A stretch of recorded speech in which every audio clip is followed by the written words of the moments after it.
Have you noticed something? That the people who grow financially don't always have the highest salary or income, but they do understand this concept of how money flows.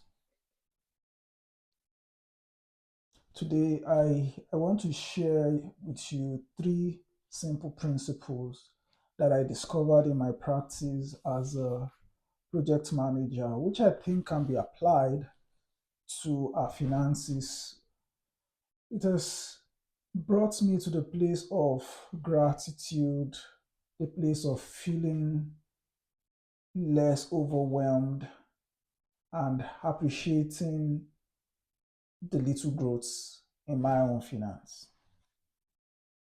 You see, life becomes somewhat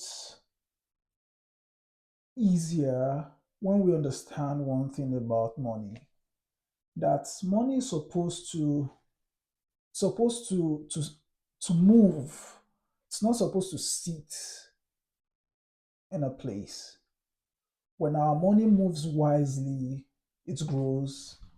But when it moves carelessly, then it disappears. And if it just sits idle, inflation takes it away for sure. Like in Canada, where I live, I think as at October, inflation rate was around 2.2% or so.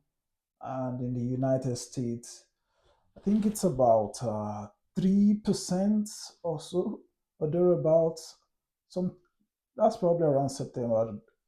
I'm not 100% sure. And for Nigeria, which is my home country, inflation was around 16% or thereabout. So today I'm going to show you three project management principles that I think will help it's going to help understand how money flow the way it should. And the first principle is around that idea of start with sprint, not perfection. And this is my favorite one as a project manager because as a project manager that use the Scrum or Agile methodology, I like seeing things. I like seeing results quickly. I like seeing progress. I like seeing mistakes quickly reiterate and do the next version instead of the traditional project management method where you have to wait till the end before you sometimes see a working deliverable. Anyways, let me tell you something about someone popular we might know, Jeff Bezos, and that's and these principles seem obvious from the way he applied it, but we sometimes or often ignore that principle. When Jeff Bezos started Amazon, I think in 1994, he didn't have a big warehouse, he didn't have a bunch of employees or some powerful business plan. No, he started with his computer, he even had a door, a desk made out of a wooden door. But here's the key: Jeff Bezos started small, very small, just one sprint, one product, books. You know, he didn't say he's waiting for a ton of money to come his way, like $10 million or something. He's not waiting for a big idea before he could start. But he started with something small. He said, what small thing can I start today that will create that cash flow tomorrow? That's a pretty interesting thing to think about. And that is sprint thinking. The same principle we use in project management, where we break down big ideas or big goals into small actionable steps, where we start immediately, say we do it in the next 2, 3, or 4 weeks, and then we improve as we go. We don't wait for it to be perfect. We get those small, actionable steps going. And this is how it affects, or how I'll say this is how someone like Jeff Bezos created circular flow. He has a small income from books he sold, and then he reinvested the profits into things like maybe CDs, reinvested into toys, and reinvested into more categories that Amazon has now today. And today, Amazon is a giant company. But look at the way Jeff Bezos thought. It thought in sprints. Something small he could start immediately. He didn't wait for the perfect idea. He didn't wait for something big to come his way before he started. And I want you to think like that as well. Because sometimes we're trying to wait for the big ideas to come before we get something started. But we should remember that the small sprints is what creates the flow. So if our money is not moving, then we're not going to make progress. Someone like you and me can start with saving $10 a day, or investing, I mean, $10 a month, or investing $10 in a month. And it might even be starting some small business outside of your 9 to 5, or in your school if you're a student, or learning some new skills, or learning some financial habits. Something small doesn't have to be big. And the goal of this sprint is to create momentum, to keep going, because momentum is what creates that flow.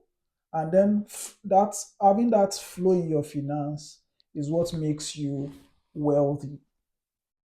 And this leads me to the second principle, which we talk about in project management: understanding our stakeholders. Because the thing is, money follows values. Money follows value. And being able to map out your stakeholders helps you to effectively manage your project. In this case, your finance. And I like this example a lot because I think about someone like Aliko Dangote, and I worked in his company back then when I was in Nigeria. He's one of the richest men in Africa where I come from. Oftentimes people see the billionaire today, but we forget how Aliko Dangote started. They don't see the man who started by buying rice, sugar, and salt, and the likes.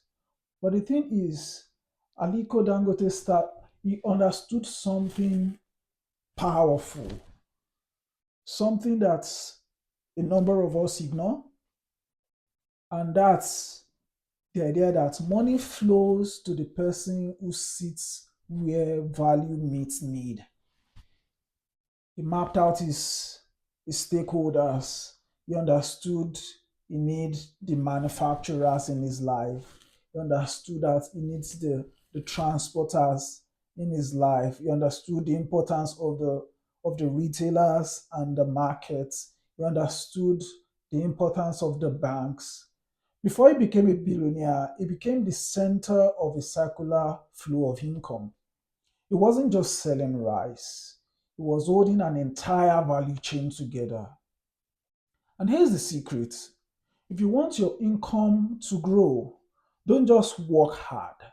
Learn where you fit in the value chain. Be the person who adds value. Be dependable, be consistent. And for me personally, this is where I am trying to grow. This is where I see lots of improvement even needed in my own personal life. So money doesn't chase talent, but it chases value. I think I mentioned this in one of my earlier videos. And someone like Dangote One, because he made himself indispensable in the flow. And you too can do the same, whether you're a student or a freelancer or a business owner or a regular professional like myself. I think the question to ask is, who depends on me? What can I do to add value? And who can I help? Like, just asking ourselves these three questions will go a long way to help us, because your value to others is what keeps your own circular flow of income alive. The more value you can add, the more you can keep your flow of income. And this leads to the third principle of the feedback loop. Understanding and the process of hearing feedback, implementing feedback goes a long way. Let's think of a company like Toyota in Japan, one of the most efficient companies in the world. And what's their secret? It's not speed for sure, not billion-dollar ideas, but something simple, Kaizen. And Kaizen is a term which means continuous improvement, small feedback loops, consistent corrections. Toyota so empowered their workers to the extent that they could press a button to stop the production line to fix an issue and prevent a big problem.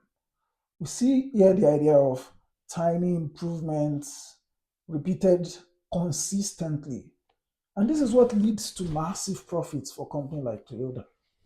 Toyota used these loops to create a financial cycle that almost never breaks. Now, let's ask ourselves, do I or do you have a feedback loop in your personal finance? Do you have a feedback loop in in your personal finance? And you might want to ask yourself, what does this look like? It begins from simple habits like sitting down at the end of the month, or maybe every quarter or every 2 weeks, to ask yourself, what worked in my finance? What wasted money? Where did I overspend? Which habits brought returns for me? Or what must I stop immediately? Like, asking simple questions like this goes a long way to help improve for the month. Like, if you're able to plug a leak from your finance this month after your analysis, the next month you're sure that you retain more of your income instead of it getting instead of it leaking away. Or if you made some good choices that improve your finance this month, you want to repeat the same thing next month so that you don't lose uh, that gain that you've had. And the thing is, most people don't do this. They just move from month to month, repeating the same mistakes. But if your money doesn't have a feedback loop, your circular flow will always leak. There will always be a leak. So remember this: you can't grow what you don't measure, and and you can't improve what you don't review. So there's needs for measurement. There's need for that review. The circular flow of income in your life gets stronger every time you pause to reflect, correct things, and make improvements, just like Toyota. Before I close, let me tell you about someone else that implemented all of these three principles. There's a guy, an historical figure called Nehemiah, around I believe around uh, the fifth century BC or thereabout. He lived during a time when the home city when his home city of Jerusalem had been destroyed, the walls that protected the city were broken down, the gates were burned, and the people were at that time vulnerable, they were discouraged. But he applied these three principles. He Nehemiah used the sprint. So he didn't just tell the people, let's rebuild this old wall at once. No, what he did was they broke the project into small sprints. So some family built the gates, some family built some part of the towers, some family repaired other sections of the wall, little by little, and gradually the wall rose again. Just like our money, if we try to fix everything all at once, you get overwhelmed. And that's why I talked about what I talked about earlier, that I feel less overwhelmed just understanding these principles. But if we break things down into small sections, understanding how our money works little by little, we will see progress. It could be just understanding, oh, this is where this leak happened this month. I'm going to plug it. This is what brought me money this month. I'm going to do more of this. Little steps like that. And then he applied the second principle of understanding his stakeholders. He mapped out everyone involved in the project, the priests, the merchants, families, goldsmiths, some families that don't even have sons use their daughters in the project. Everyone played a role, everyone contributed value on that project, and that's what made that wall rise.